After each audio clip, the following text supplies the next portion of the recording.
Salve, salve, bitcoinheiros e bitcoinheiras, tudo bem com vocês? Hoje é a gravação do episódio 2 com Augusto Simões sobre o livro dele. Então, e outros temas mais que eu separei aqui sobre filosofia, que ele falou que é filósofo, né? Enfim, é raro a gente conversar com filósofos, geralmente é que nem ilhas de caras, assim, os filósofos. Você sabe que existe, mas você nunca vê um ao vivo. Então, eu pensei em aproveitar um pouco a oportunidade. Cara, deixa eu te perguntar então, começando antes da gente voltar para as pílulas laranja do livro, na gravação passada você comentou que seu filósofo favorito, o seu tema de estudo foi o Ludwig Wittgenstein. Primeiro, eu acho que eu assassinei o alemão agora, mas enfim. É, é correto eu falar que para ele a nossa interpretação do mundo vai até onde a nossa linguagem é capaz de chegar? Tipo, isso é uma síntese que faz sentido do pensamento dele, até pensando um pouco antes no Bertrand Russell, que é o cara que influencia bastante ele. Essa é a conclusão do Tratados, né? Do Tratados Lógico-Filosóficos, que é o primeiro livro dele. Então, sobre o que nós não podemos falar, nós temos que silenciar. Então, ele achava que as proposições da filosofia e da metafísica eram proposições sem sentido. A linguagem não haveria nenhum problema com ela em descrever o mundo, porque, segundo essa primeira fase do Wittgenstein, a estrutura lógica da linguagem teria mais ou menos a mesma estrutura lógica do mundo, da linguagem ordinária, né? Para descrever o mundo, ou seja, as proposições que têm as condições de verdade, de verdade ou falsidade. Então, se eu tento descrever o mundo, elas vão ser verdadeiras ou falsas com base no que dos fatos, né? Elas descrevem os fatos. Agora, as proposições filosóficas, ou seja, as proposições da lógica, as proposições da matemática, ou da filosofia da matemática, elas são proposições que vão além do que a linguagem pode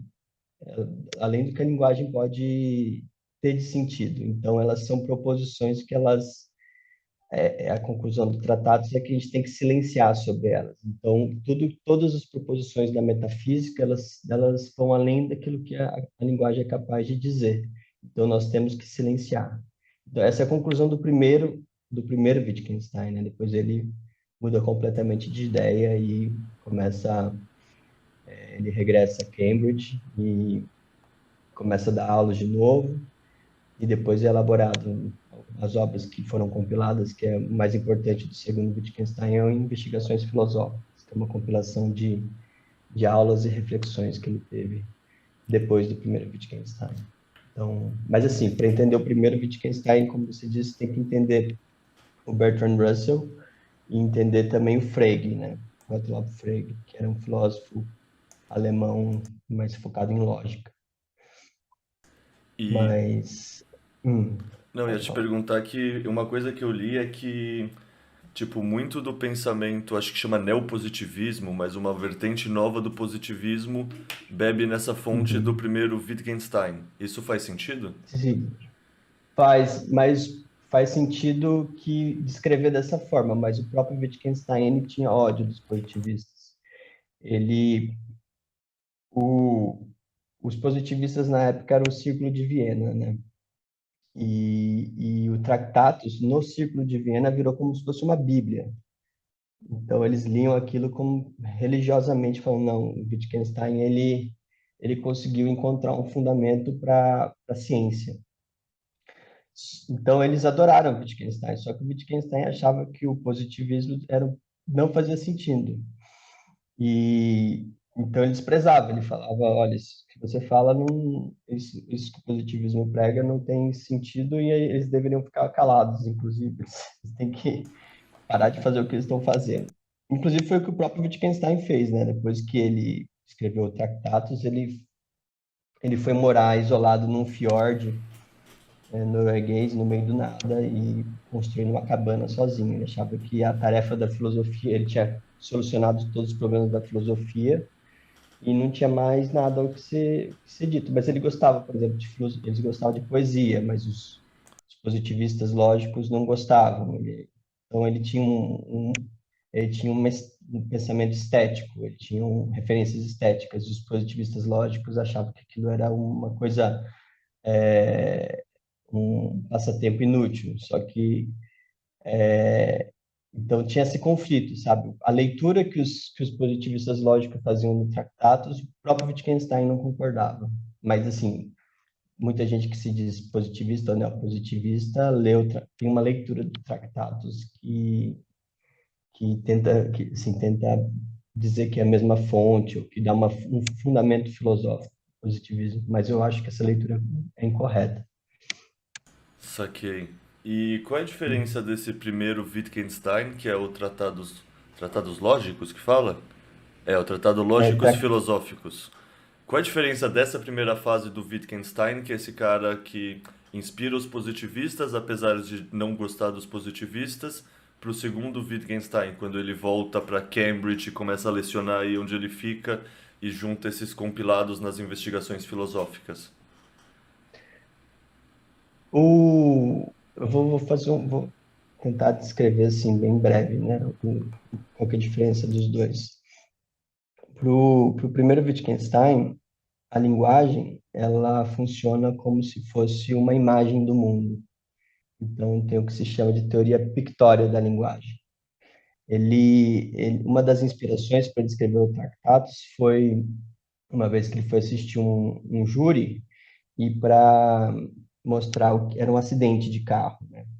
Então, para mostrar o que tinha acontecido, o advogado tinha montado um cenário com carrinho, com a pessoa, e ele falou, nossa, é assim que a linguagem funciona. Ela como se fosse uma representação em forma de símbolos da própria realidade. Então, existiria uma semelhança gramatical entre a nossa linguagem e o mundo real, né? O mundo dos fatos. O, Esse é o primeiro Wittgenstein. E então por isso que as proposições da lógica, as proposições da metafísica não fazem muito sentido, porque elas vão além dessa representação pictória. E as proposições do Tractatus, não sei se você já leu, é um livro muito esquisito, né? Ela é feita em proposições, aí tem numerações, é como se fosse, ela é feita em notação lógica. Então muito do que da linguagem feita, os conectivos, toda aquela linguagem ele usou toda a notação lógica do Frege. Então é um livro difícil de você entender, porque você tem que saber saber o que aqueles símbolos significam e entender as referências que ele faz tanto do Bertrand Russell quanto do Frege. Mas assim, em resumo é isso. E ele chega à conclusão que as próprias proposições do Tractatus não faziam sentido, porque elas não eram proposições da ciência, elas não tentavam descrever o mundo, mas tentavam descrever a própria lógica. E a lógica e a filosofia, elas não têm, elas são tautológicas, né? Elas são verdadeiras independentemente do que aconteça no mundo. Então, elas só conseguem mostrar o mundo. Elas são, elas têm um caráter filosófico diferente e elas também não têm sentido. E então ele abandona o projeto filosófico. Quando ele, mas ele continua pensando em lógica. Ele era uma pessoa completamente assim, o estilo de vida dele era ele era solitário e ele dizia que ele acordava bem e ia dormir em desespero todos os dias, porque os problemas da lógica sempre ficavam na cabeça dele. Então ele continua refletindo, ele volta para Cambridge. Eles dão um título de doutor lá para ele, fazem uma banca assim, nada a ver, porque ele não teve formação filosófica da história da filosofia. Ele tinha lido o Principia do Bertrand Russell quando ele era muito jovem, e ele ficou obcecado com o Principia do Russell e se correspondia por cartas com Frege. Ele foi admitido em Cambridge, lá no Trinity College, quando ele era muito novo. O Bertrand Russell foi o tutor dele lá, e ele mandava cartas para a irmã do Wittgenstein, falando que a próxima contribuição filosófica vai ser do irmão dela, vai ser do Ludwig. E lá ele faz parte de um ciclo dos apóstolos, né, do qual fazia parte Keynes e toda a elite intelectual britânica na época. E aí ele é convocado para a Primeira Guerra Mundial, ele escreve tratados nas trincheiras, e ele chega, nas trincheiras da Primeira Guerra Mundial, ele escreve essas notações filosóficas, que virou tratados. Ele defende a tese, entre aspas, porque ele diz que a própria banca não entendeu tratados, depois ele falou que ninguém entendeu tratados, e abandona a filosofia. Depois ele regressa a Cambridge, e aí cria-se um mito, né, do Wittgenstein lá em Cambridge. Inclusive, teve uma geração inteira de filósofos que abandonaram a filosofia lá, de pessoas brilhantes, de matemáticos, filósofos que abandonaram, foram viver uma vida simples, assim, sendo carpinteiros, por influência do Wittgenstein. Mas depois ele volta. E quando ele volta, ele começa a dar aulas, e nas discussões, um dos alunos dele, que inclusive é um economista chamado Pierre Sraffa, ele faz algumas perguntas para o Wittgenstein, por exemplo, qual que é a, qual que é a, qual que é o fundamento lógico disso? Aí faz um gesto obsceno. E assim, várias questões começam a inquietar o Wittgenstein. Nossa, isso não tem sentido do tratado. Então ele começa a elaborar uma série de reflexões, inclusive isso foi compilado, que depois virou Investigações Filosóficas, mas existem cadernos dos alunos dele que vieram caderno azul e caderno marrom, que é um período intermediário, então são notações, não é um sistema filosófico que ele elaborou, que ele começa a questionar as premissas do Tractatus. E aí ele chega à conclusão de que ele estava completamente errado. E aí o segundo Wittgenstein, se fosse para explicar assim exatamente, a teoria pictória da linguagem estava completamente errada, é assim que a linguagem funciona. Mas o sentido das proposições ele se dá em que ele chama de jogos de linguagem. Então, existem várias formas de você jogar vários jogos de linguagem em determinados contextos. Então, as pessoas, elas atribuem um sentido com base no contexto de diferentes jogos de linguagem. E aí isso gera toda uma, uma reabilitação de alguns problemas da inferência lógica. Isso gera todo um debate que até hoje as pessoas estão tentando entender o que da investigações filosóficas a gente consegue entender melhor o mundo. Assim, pro Bitcoin ou para a vida em geral, eu não vi muita gente falando sobre o Wittgenstein. Só tem o Alan Farrington, que ele tem formação em matemática e ele também estudou Wittgenstein.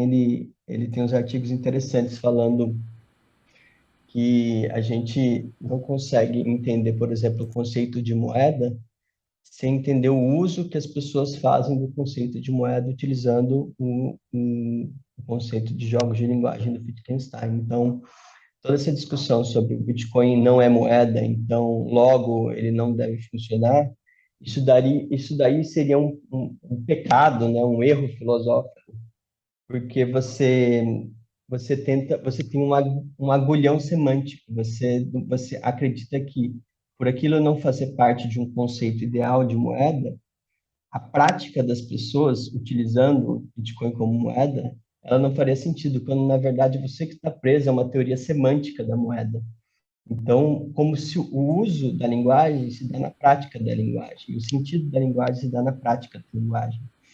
Então, o próprio Bitcoin pode ser visto como um tipo de jogo de linguagem, nesse sentido wittgensteiniano. E por isso que eu acho que assim, não faz muito sentido ficar perguntando se o Bitcoin é moeda ou não, no sentido, numa discussão teórica, sabe? Porque ele é irrelevante. As pessoas, eu tenho que o sentido do dinheiro se dá na prática do dinheiro. Então, se as pessoas usam ou não como moeda, isso tanto faz. Se as pessoas têm esse conceito Bitcoin, estou usando enquanto dinheiro, isso daí não é relevante filosoficamente. Cara, eu não podia concordar mais. Eu sempre achei bem tonta essa discussão de se, o Bitcoin é moeda, o Bitcoin não é moeda. Tipo, colocamos uma definição numa caixinha e se não se encaixar perfeitamente nessa caixinha, não gostamos mais e desprezamos a realidade porque ela não tem relação com o modelo teórico que a gente estruturou na nossa cabeça. Tipo, não podia concordar mais, assim. Assim, as maiores confusões em torno do conceito de moeda e Bitcoin se dão no âmbito da regulação, né? Porque aí sim pode ter uma relevância. Porque se você caracteriza juridicamente o Bitcoin enquanto moeda, isso tem várias implicações para o sistema monetário de certo país, né? Então, muitas pessoas não entendem o que significa, por exemplo, curso forçado ou o que os americanos chamam de legal tender, né? Então, essa classificação Bitcoin é ou não moeda, ela vai ter relevância num debate jurídico, mas não no debate filosófico em si, o que é moeda, como se existisse uma moedidade, sabe, uma essência monetária nas coisas, e aí essa é uma forma completamente errada de pensar, né? Eu acho que, sim, a visão do Saifedean e de outras pessoas que estudam Bitcoin é enxergar o fenômeno monetário, os bens monetários como uma tecnologia, né? Então é muito mais importante você se perguntar qual função aquilo está tendo para as pessoas do que perguntar em abstrato, isso é ou não moeda, o Bitcoin não é moeda. Cara, antes de entrar agora só especificamente no Bitcoin, eu tinha separado uma dúvida pensando no pensamento do Wittgenstein, que assim, Ah, sim. não tenho uma Uhum. opinião muito clara, mas queria ouvir o que você tem a falar sobre o assunto. Que é assim, para o Wittgenstein, a linguagem possui uma função que corresponde e está presente também dentro de um contexto social. E nesse ponto de Uhum. vista, como funciona a questão de imposição da linguagem tida como neutra por parte de uma minoria? Como isso afeta a nossa vida social, sabe? Um pequeno grupo tentando determinar como todo o resto tem que se comportar nessa questão da linguagem. Isso eu consigo Uhum. traçar paralelos com alguma coisa que o Wittgenstein pensa? Olha, o que eu consigo pensar, assim, existem vários temas de investigações filosóficas. Um dos temas, tem um tema o que é seguir regras, que é um tema importante, principalmente para a filosofia do direito e também para a lógica. E um outro tema importante é a questão da linguagem privada. E o que ele quer dizer? Ou da impossibilidade da linguagem privada. Porque a linguagem, uma das conclusões de investigações filosóficas é que a linguagem, você não consegue jogar um jogo de linguagem sozinho, ou o sentido da linguagem se dá nas regras linguísticas que aquela pessoa está jogando, aqueles interlocutores estão jogando. Então, eu só consigo entender, por exemplo, o movimento do xadrez se a pessoa sabe que ela está jogando um jogo de xadrez. Uma pergunta filosófica que ele se faz é se um gato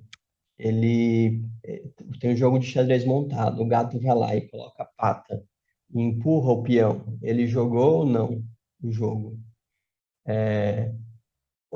E qual que é a diferença de um gato esbarrar, empurrar o peão, ou alguém ir lá e e colocar o peão da forma jogando com outra pessoa?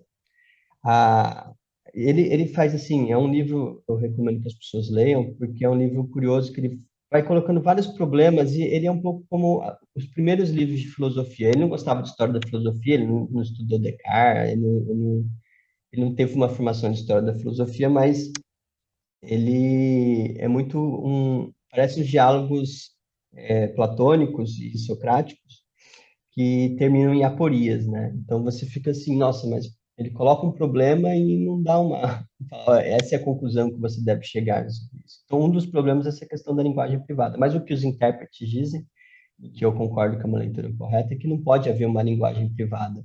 Se eu digo, olha, pode ter uma linguagem criptográfica, mas para a própria linguagem criptográfica fazer sentido, é necessário que alguém consiga decodificar os sinais, né? Os sinais que são usados.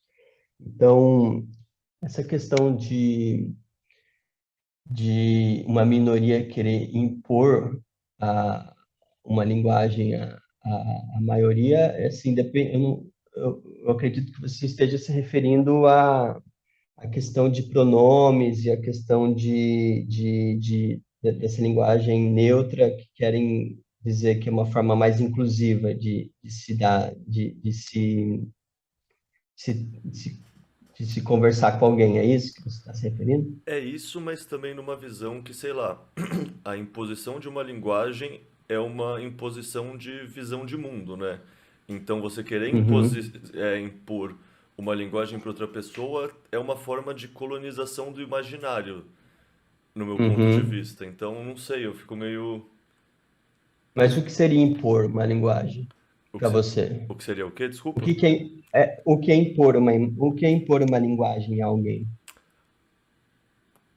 Bom, eu acho que não precisa necessariamente ser com regras estatais, assim, ou seja, tipo, com certeza Uhum, quando começa a acontecer, tipo, no Canadá e etc., que foi o que fez uhum, surgir o Jordan Peterson, etc., de querer uhum, impor uma uhum, maneira de linguagem é já o extremo.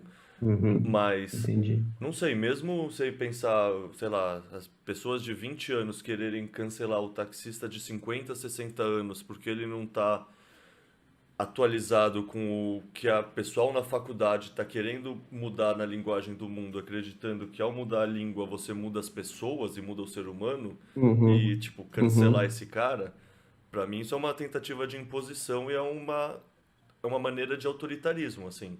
Tipo, pode não ser via aham, estatal, mas é uma questão de falar, eu sou melhor que você, o que eu penso é melhor que o que você pensa, ou você me obedece ou você vai sofrer consequências. Ou seja, é uma uhum. tentativa de colonização do imaginário do outro. Entendi. É, é, eu concordo, mas a questão da linguagem e da política na linguagem, ela, quem melhor abordou isso, na minha opinião, é um escritor americano chamado David Foster Wallace. E ele adorava Wittgenstein também. E ele tem um texto chamado Autoridade e Uso do Inglês Americano, que ele começa a ver como que a lexicografia americana, ou seja, os dicionários, eles começam tem uma briga política enorme em como você cria as gramáticas ou você cria os dicionários, né? Então, existem dicionários conservadores, existem dicionários liberais. Existem dicionários que querem pôr uma norma culta, e existem dicionários que dizem que, na verdade, eu tenho que ver como as pessoas estão usando os conceitos. Então, esse negócio não é novo, sabe? Não é a questão do... Porque a linguagem, ela é uma forma de você diferenciar grupos, né? Se você usa determinado termo, é uma forma de você se apresentar na sociedade. É muito fácil, assim, você tirar conclusões de alguém pela forma como ela se comunica. Então, esse é um texto fantástico, recomendo que as pessoas leiam. E ele aborda essas questões dentro da política americana, de como a linguagem estava ficando cada vez mais politizada.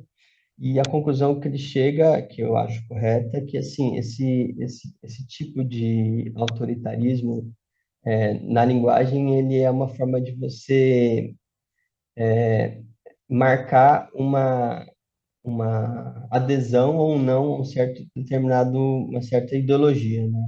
Então, quando alguém fala que você tem que usar determinada linguagem de certa forma, você está querendo sinalizar que você tem que, é o que você disse, você tem que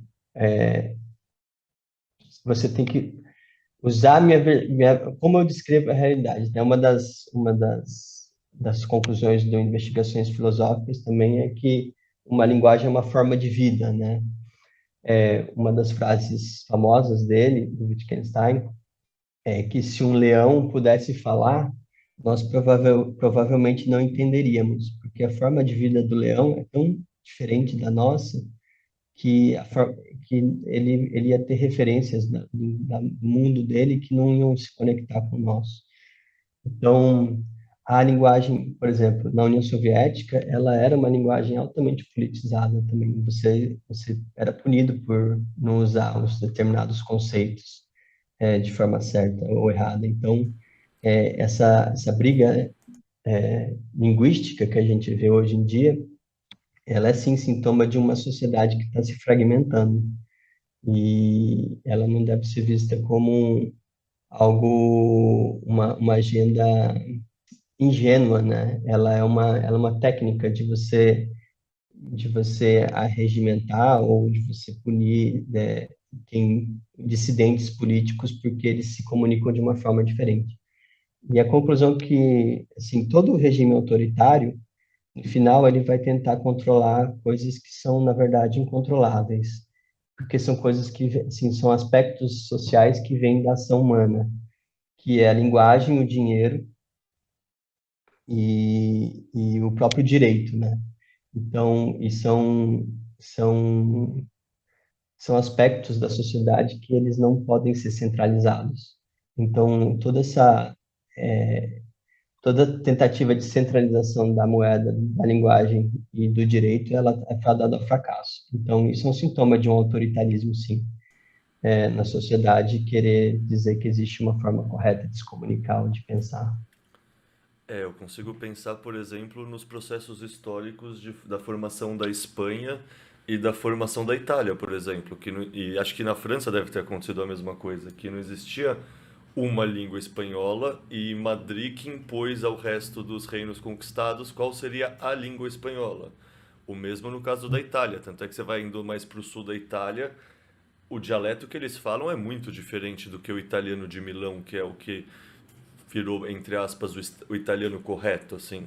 Então, tipo, Uhum, essa coisa de impor a sua língua para dominar a população e as pessoas pensarem como você pensa, assim, com certeza não é uhum. novo na história, né? Com certeza isso rola desde sempre. Sim, e o próprio alemão, o alemão que, assim, esses países que se unificaram tardiamente, Alemanha, Itália é muito marcado, que é assim, um alemão que a gente aprende na escola, é um alemão artificial, né? Ela vira como se fosse um apanhado muito do Goethe, né? Mas você tem vários dialetos ainda. E tanto é que, assim, quando a Europa era mais descentralizada, né? Quando não era o Estado-nação como a gente viu depois de Westfália, a gente tinha mais diversidade linguística, né? Então, as coisas se relacionam. A unificação linguística e a unificação política de um lugar, elas geralmente caminham juntas, e você consegue ver o artificialismo de certas formações políticas quando você vê que as pessoas se comunicam de forma diferente. Existe uma linguagem oficial, existe uma linguagem do mundo, né, da vida prática, né? Mas isso também, assim, o latim, durante muito tempo na Europa, era uma linguagem dos eruditos, e as línguas vulgares é o que as línguas que nós falamos agora, o próprio português, né? Então, é uma questão que sempre existiu. A própria linguagem jurídica, por exemplo, eu acredito que é uma forma de você gerar e isso é aproveitado pelos juristas como uma forma de afastar as pessoas de questões políticas importantes que não deveriam ser afastados, né? Então você cria um manto de uma tecnicidade jurídica, quando na verdade aquilo assim de uma forma Wittgensteiniana, isso é uma forma de você criar uma ilusão de que existe algo, uma metafísica por trás dos debates jurídicos. E o próprio positivismo é culpado disso, eu acredito. Então, você afasta, você fala, não, isso é com jurista, isso é com só o ministro do STF, versado em latim, em jurisprudência. A pessoa, ela nem sabe, nossa, como eu vou argumentar com um grande ministro, sendo que, na verdade, ele está debatendo a moralidade política, e a moralidade política se dá também se dá na percepção moral das pessoas. Ó, está errado você me censurar. Você pode usar o argumento que for, pode falar em latim, você pode citar doutrina, jurisprudência, alemã, francesa, mas está errado. Então, isso é usado hoje em dia também, assim, no Brasil eu vejo essa questão da linguagem jurídica como uma forma de afastar muita gente de um debate que, na verdade, deveria ser mais aberto. Os próprios juristas, eles falam, não, é com advogado, é com juiz, você nem sabe se comunicar juridicamente, então você tem que estar afastado disso. O mundo é composto de gatekeepers, no fundo, né? Tipo, você tá falando de jurista, mas eu consigo pensar assim. Acho que quase toda profissão tem jargões que são pessoas querendo falar mais sofisticado para transformar uma coisa num verniz de autoridade maior e que a linguagem poderia sim estar sendo simplificada. Tipo, eu consigo pensar no meu caso, Uhum, na geologia. Na geologia, o pessoal, quando você entra lá, já começa a ser doutrinado. Não é pedra, é rocha. E, velho, o que que muda se chamar uhum, de pedra? Eu chamo de pedra o tempo inteiro, mas é só pra uhum. falar, ai, essa é a linguagem inculta, informal chamar de pedra. A Aham, gente chama de uma aham. rocha vulcânica, uma rocha sedimentar, uma rocha metamórfica. Tá, mas é uma pedra também, sabe? Não tem porquê. Uhum, Você... uhum. Enfim, vamos entrar no Bitcoin que daqui a pouco o pessoal vai começar a reclamar de só ficar falando de. Eu adoro esses temas, então, tipo, pra mim é muito bom conversar com gente que curta também e consiga me ensinar coisas e me esclarecer pontos, mas, querendo Eu, ou não, é um podcast de Bitcoin também, né? Então, Só para concluir, eu queria recomendar um livro que chama O Fetichismo do Conceito, que é do Luiz de Guzmão, que fala sobre essa questão da tecnicidade conceitual nas ciências humanas. Então, como sociólogos, eles criam conceitos novos também, que, na verdade, com a linguagem comum, você conseguiria descrever perfeitamente um fenômeno social, mas assim, não, isso daí é segundo o conceito de Weber, é isso, isso, isso. Então, fica a dica aí para quem quiser quem se interessar pelo assunto. bom, eu vou me esforçar para sair desse tema porque eu gostaria de continuar Tá nele. bom. Mas então,